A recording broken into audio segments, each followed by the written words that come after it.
Bonjour, bienvenue pour une nouvelle vidéo du cabinet Landau Associés. Regardons ce qu'il se passe entre départements, État et parfois associations en matière d'hébergement d'urgence et notamment les litiges financiers qui peuvent en résulter.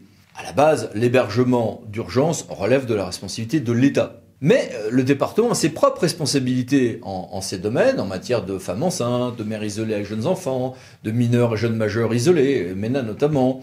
Et puis s'y ajoutent quelques publics décidés par le département lui-même dans son règlement départemental d'aide sociale.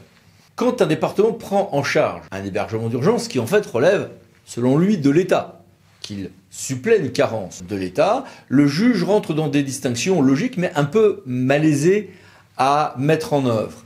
La source principale là-dessus, c'est une décision du Conseil d'État du 30 mars 2016, département de Seine-Saint-Denis, numéro 382-437. Ok. Le département ne pourra se retourner contre l'État qu'à la condition de prouver qu'il y avait donc des personnes hébergées qui ne relevaient pas des publics devant être aidés par le département, bien sûr, et qu'il y a une carence de l'État.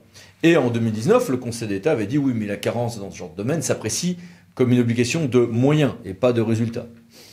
Bon.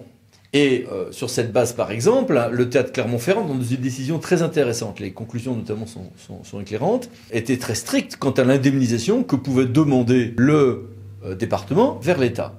Ce jugement a été censuré par la CA de Lyon par une décision intéressante du 30 septembre 2021.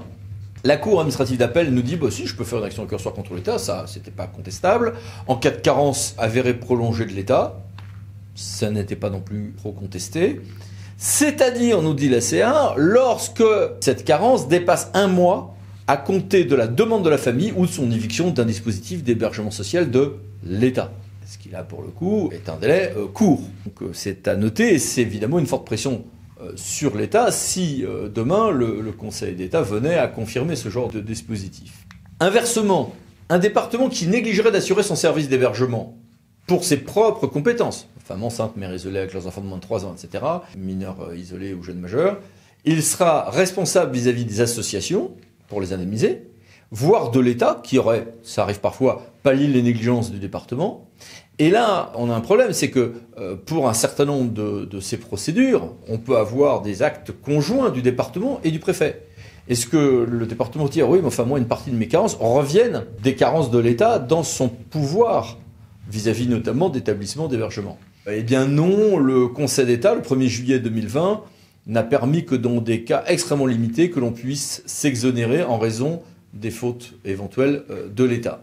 Donc attention, le département risque de se retrouver quand même payeur dans un certain nombre de cas, mais là nous sommes dans une hypothèse où il est au titre de ses compétences à lui.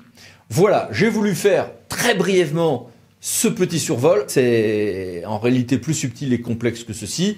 L'idée était de faire une mini-vidéo ensemble, mini-vidéo que je fais d'ailleurs en complément d'un article publié à la lettre du cadre territorial, je vous y renvoie. Article bref là aussi. Voilà, à bientôt pour d'autres vidéos du cabinet Landau Associés. Merci, au revoir.